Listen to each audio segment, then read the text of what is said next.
Hey everyone, I'm Marissa and I am on the team here at Rain City Church. I want to say a quick hello to the thousands of new friends who have connected with our online services in the last few months. It's been fun to see people watching in places all over the country.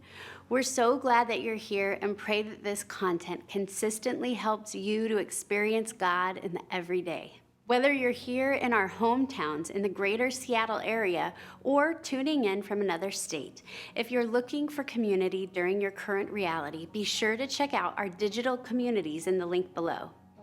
I know, I wasn't excited about church on a Zoom call either at first, but I have to say, digital communities have been a lifesaver for so many of us.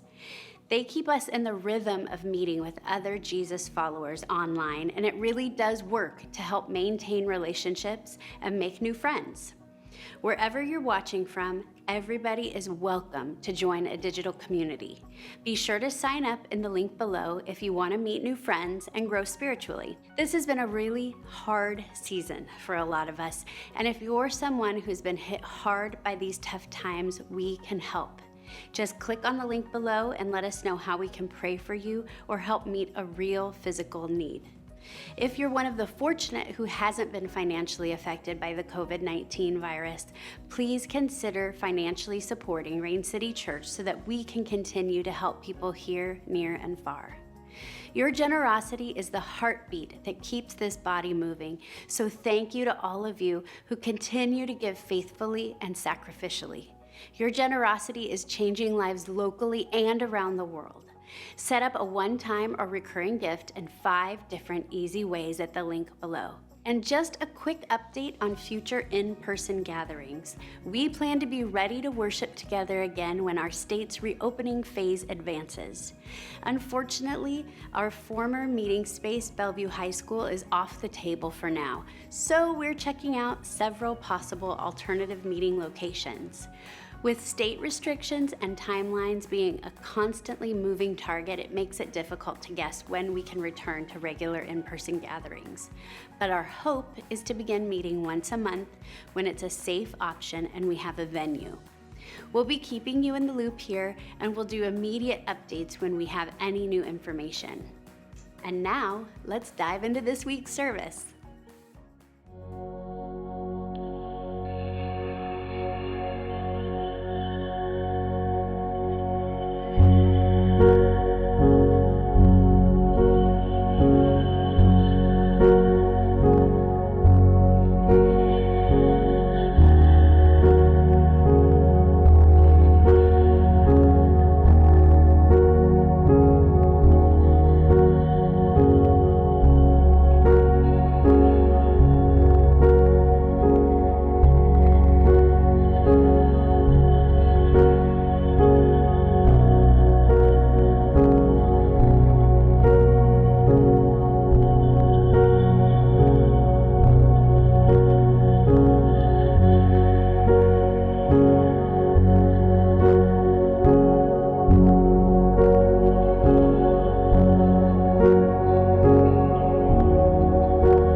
Choose you, it could not be.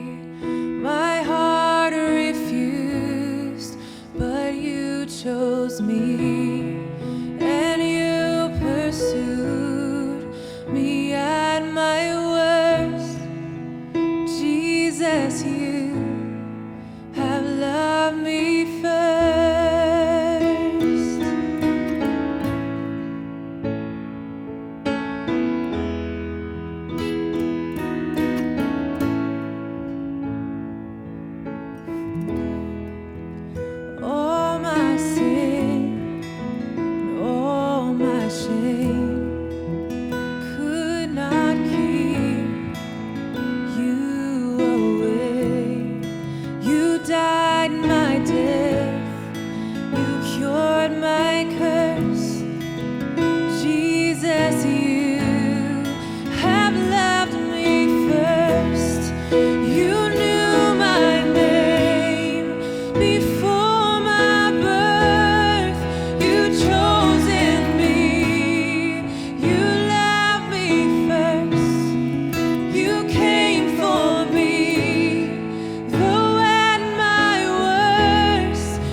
condemned, now released.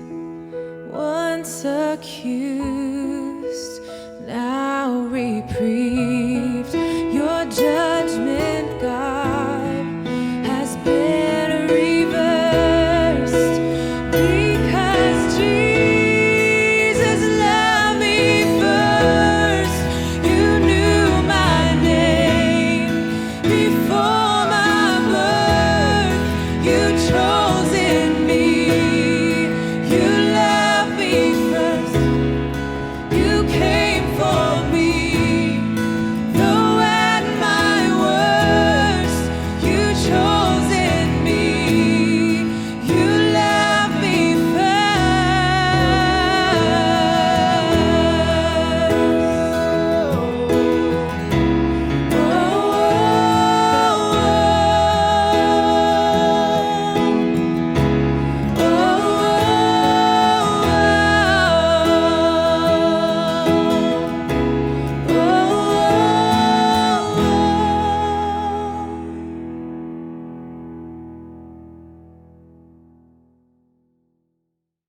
Hi everyone at Rain City, it's your friend Scott Erickson here with you wherever you're at on the screen. I'm glad to be with you guys and talking about Lectio Divina, which means we all get to be cool and know a little bit of Latin. I save Latin. Lectio Divina is just a way of reading the Bible. It means divine reading, and we're going to talk about how to do that. Before we do, I want to give you a metaphor to help you kind of understand what's happening in Lectio Divina, or what is happening in prayer.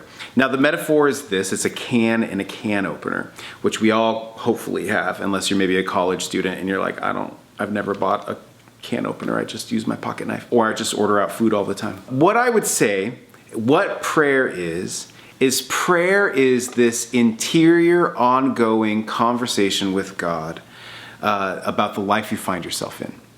For example, have you ever been in your car and you turn on the radio and then a song is on and you're like, ho ho ho, this is my song.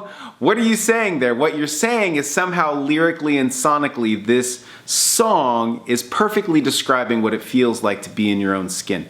The artist has made something that becomes like a vehicle to this honesty, to this truth. And then you're able to use that song to get in touch with what's really happening. And so what prayer is that ongoing, interior, secret, never-ending conversation you're having with God. Now, it often can get placed inside the hard casing of life, which can come through all the noise of life, our stress, our ego, our fears, and it can get locked in there and we can't get in touch with that. What prayer is you could imagine this kind of like can opener, and you have these two arms. You have this hold on, there we go. You have, for me, what I have as a visual artist, I have to think of one arm is images and one arm is words, right? And so when we take our images and words, because when we look at prayers and we go, oh, there's these word prayers or these image prayers or these song prayers, that isn't the prayer. That is an excavation tool. That helps you get to the real prayer inside. And so we use words and images, songs, poetry, all of this stuff as a way to excavate that deep, deep, deep, deep, deep conversation that's inside of us. It's when you sing a song and you're like, oh man, that perfectly got me where I'm at. It's when you read words and you're like, that's exactly where I'm at. Or you see some kind of image and it excavates that truth out of you and you're like, it deeply touched me. Why did it deeply touch you? Because it's helping you get to the content inside, which for this metaphor is black beans, because I'm going to make nachos later. And then one more thing before we get to Lectio is that a muse for me as a teacher of the Bible is that the only reason that we tell these old stories still is because they didn't just happen back then, but they're happening today. They're going on today, and we use scripture to help illuminate that story is still going on today. So this metaphor of an excavation tool, what's happening in prayer is we have this deep conversation that's going inside of us. And these stories, this scripture is still going on today. We can bring this to Lectio Divina. What's that? Oh, it's Latin, isn't it? And you could look at it in like 5 practices. So the first one is reading. You're going to find some scripture that you're going to read, and that's where you start, reading. So for an example, let's just take Psalm 23. It's widely known, it's pretty popular, and it's fantastic. So even just the first line, the Lord is my shepherd, I shall not want, or I shall not be in need, right? So we read the scripture. The second thing we do is we meditate, which means we just kind of sit and we think about it. The Lord is my shepherd, I shall not be in need. Okay, what is a shepherd? A shepherd is a caretaker. It's looking after. It's the guardian of these sheep. I shall not be in need. It means that everything I need will be taken care of. That there's this overlooker, this caretaker that's paying attention to my life and needs and my safety, all of that. We can look at other times this has happened in the scriptures. Where has a shepherd showed up? Who has been talked about as a shepherd? What references have been given a shepherd? Has anybody else said, like, God is like a shepherd to me? And so we can use scripture, the whole amount of scripture, to find out what these words mean. And you can go even deeper if you want to read like commentaries and word studies and like theologians and stuff like that. There's an infinite amount of depth that you can go into in this kind of learning about what these words, why they were written, what they're talking to in the context, all of that stuff. You can go as deep as you want. Then the third part of Lectio is we bring that to prayer. We talk about it with God. We can use sentences. We can sit and just be present with it. We can go, here are the places here. Often for me, when people are like, what should I pray about? I often say is like, start with your dreams and your fears. Your dreams and your fears, because those are 2 of the things that we're deeply passionate about. What are the things that are scaring me, that like keep me from living? And then what are the things that I want out of life the most? So you could be like, the Lord is my shepherd, I shall not be in need of anything. Well, what am I afraid of right now in this time? What are the things that are getting to me? What are the things that trip me up from being alive today and being free to be generous and be loving, all of that stuff, because I'm wrapped with fear. And then what are the things that I hope for my life? What are the dreams that I still have? What are the desires that are still motivating me? And talk about that. Then the fourth practice in Lectio is contemplation.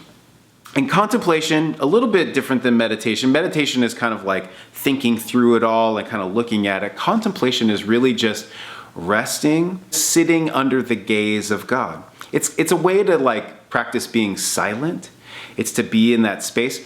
Imagine like if you have a really good friend, or even like the family you grew up in, like, you know, you've talked until you ran out of things to say, and then you're able to just sit and be silent with each other. It's not that there's anything wrong, you're just like enjoying the presence with each other.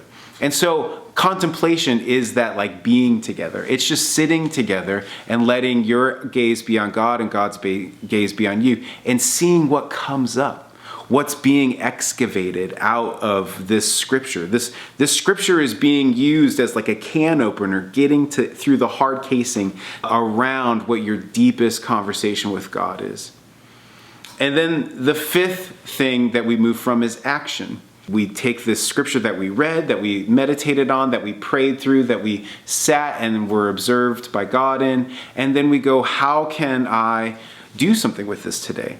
Maybe it is to express gratitude. Maybe it is to identify some place that you need to put time into, or care for somebody, or you'll figure it out. That's part of this whole process, is to go, then what do I do with this? Because remember, it's not a story that's happening back then. It's a story that's happening right now. This is why we call it a living Bible, is because this practice of letting scripture excavate us and having it become a doorway where the divine can speak to us then becomes something that invites us into transformation. It invites us to live it out. It's not just history. It's participation. So my prayer for you is that you would find yourself in a story that's not just happening back then, but it's happening right now. And that the words of these holy scriptures would not just be like words on a page, but the actual participation of a God involved with your life, living it out in the world you find yourself in. Grace and peace to you.